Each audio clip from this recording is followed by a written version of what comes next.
बोलिए सभी साथ में, जय श्री केशवराय जी की, जय श्री परशुराम जी की।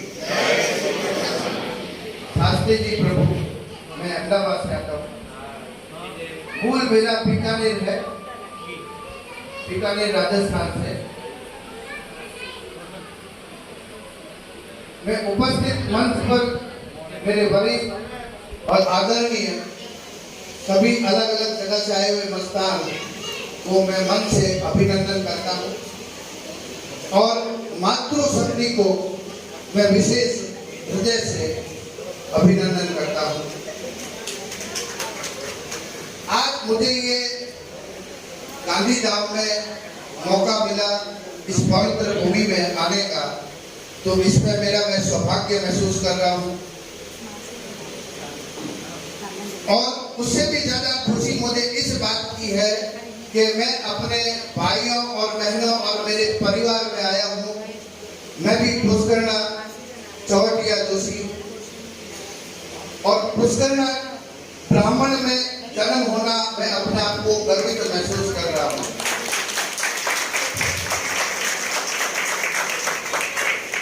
और यहाँ पर मुझे अतिथि के रूप में आप लोगों ने जो मान सम्मान दिया है, उसका मैं हकदार तो शायद नहीं हूँ, फिर भी आप लोगों ने मुझे ये सत्कार दिया, उसके लिए मैं हृदय से नमस्कार सभी को कर रहा हूँ।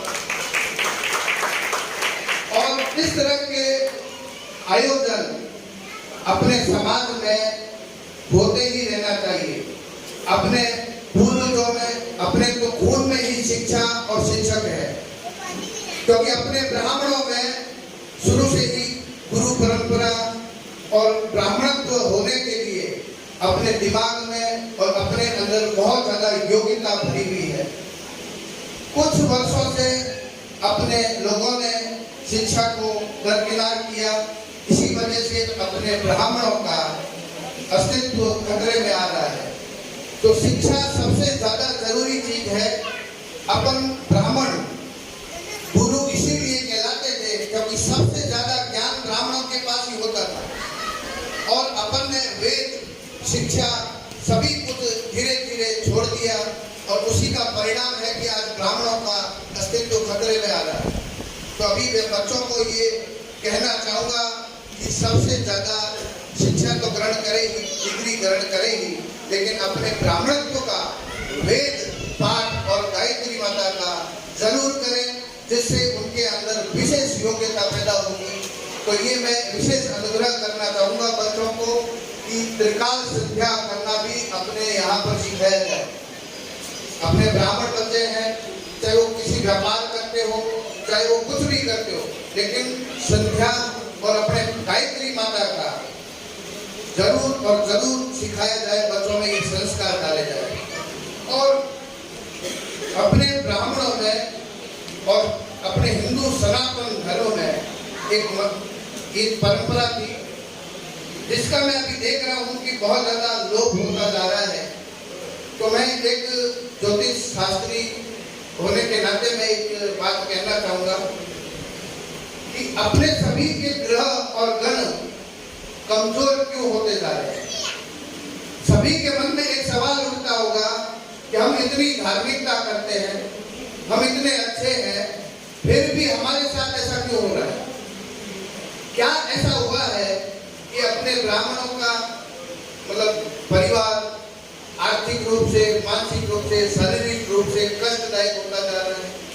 इसका विशेष कारण क्या है। तो मैं एक उपाय ऐसा बता रहा हूँ जो सभी को करने से सारे कष्ट आपके मिट सकते हैं, लेकिन दिल से और मन से करिए।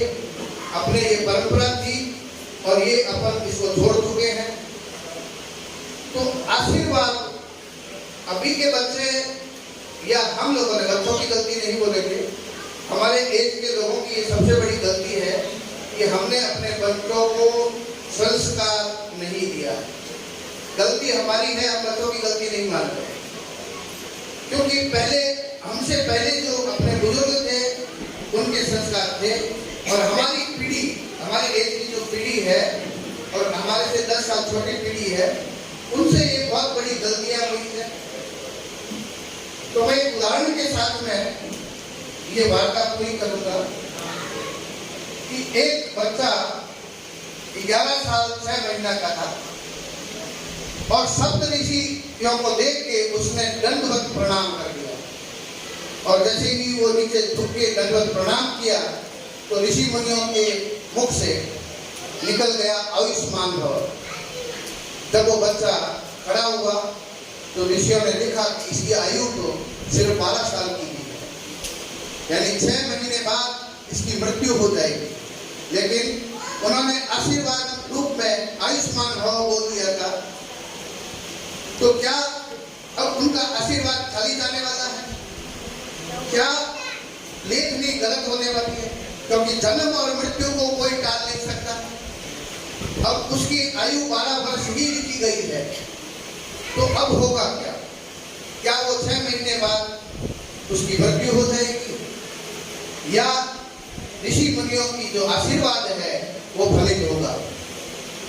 दोनों ही अपने आप में अटल है, एक भी गलत हो नहीं सकता है। तो ऋषि मुनि भी संकट में दिमाग उनका हुआ कि अब होगा क्या? वो बच्चे के पिता से मिले और बोला कि इसकी आयु बड़ी कम है, आपने बच्चे को संस्कार बहुत अच्छे दिए हैं, लेकिन आप इस संस्कार को इतना बढ़ा दीजिए कि मैं 5 महीने बाद जब हम लोग वापस आए तब तक जितने भी बड़े बुजुर्ग इसको मिले वो दंडवत प्रणाम करे और आशीर्वाद दे। उस बच्चे को ऐसे शिक्षा दी गई और बच्चे के अंदर ये आदत हो गई कि जो भी बड़ा बुजुर्ग गुरु ब्राह्मण कोई भी मिले वो दंडवत प्रणाम करने लगा। अब उसको तरह तरह के आशीर्वाद मिलने लगे। अब सप्तऋषि 5 महीने बाद उसके पास आए और बोले कि इस बच्चे को थोड़ी देर के लिए हमारे साथ भेज दीजिए। पिता ने कहा ले जाइए, क्योंकि अभी वैसे भी इसका तो एक माह शेष रहा है। और उसको लेके वो ब्रह्मा जी के पास पहुंचे और बच्चे की तो आदत वो तो दंडवत प्रणाम उसने फिर कर दिया। तो ब्रह्मा जी के मुख से भी निकल गया आयुष्मान भव, क्योंकि छोटा बच्चा है उसके लिए यह आशीर्वाद बेस्ट होता है। लेकिन जैसे ही वो खड़े हुआ उसकी ललाट की रेखाएं देखी गई तो ब्रह्मा जी को भी लगा कि अब क्या होता है, अब तो एक ही मास शेष है और मैंने आयुष्मान भव बोल दिया। क्योंकि झुकने का फायदा ये था कि वो दंडवत मतलब सामने देखे उससे पहले तो वो झुक जाता था, तो उसकी ललाट की रेखाएं कोई पढ़ ही नहीं पाता। जब पढ़ नहीं पाता था तो बच्चा देख के आयुष्मान भव निकलता था उसके। अभी सभी सप्त ऋषियों ने कहा कि आपने ये कैसे बोल दिया आयुष्मान भव, इसका तो सिर्फ 1 महीना ही बाकी रहा है, तो क्या आपका आशीर्वाद अब फेल होने वाला है? या ये लेखनी जो आप ही ने लिखी है क्या ये गलत होने वाली है? ब्रह्मा जी ने कहा कि ये दोनों ही गलत हो नहीं सकता, तो फिर होगा क्या? सभी देवी देवताओं की मीटिंग बुलाई, क्योंकि ये बड़ा गंभीर सवाल खड़ा हो गया था कि इसका उत्तर किसी के पास नहीं था। आप लोग भी सोच के देखिए कि दोनों अपने आप में अटल सत्य है, क्योंकि आशीर्वाद खाली जा नहीं सकता और जो लिखा हुआ है कि इसकी आयु इतनी है उसको कोई टाल नहीं सकता। तो सभी देवी देवताओं ने कह दिया कि ये हमारे बस की बात नहीं है। सभी ज्ञानी विद्वान ऋषि मुनियों ने भी कह दिया कि ये हम नहीं इसका उत्तर दे पाएंगे। तब होगा क्या? दोनों ही अपने आप में कर सकते हैं। तो सभी ने कहा कि अब कौन देवता नहीं आए हैं उनको भी बुलाया जाए। तो गणपति जी नहीं आए थे तो गणेश जी को बुलाया गया। तो सभी ने बोला कि सही बात है, इस तरह के सवालों के हल सिर्फ गणेश जी ही कर सकते हैं, क्योंकि उन्होंने अपने माता पिता का 7 चक्र काट के ब्रह्मांड के 7 चक्र साबित कर दिए और प्रथम पूज्य बन गए। तो इस तरह की कोई चीज है तो गणपति के अलावा कोई नहीं कर सकता, और माता पिता से बढ़कर कुछ ही नहीं है ऐसा गणेश जी ने साबित कर दिया था कि प्रथम देवता प्रथम पूज्य अगर कोई है तो माता और पिता है।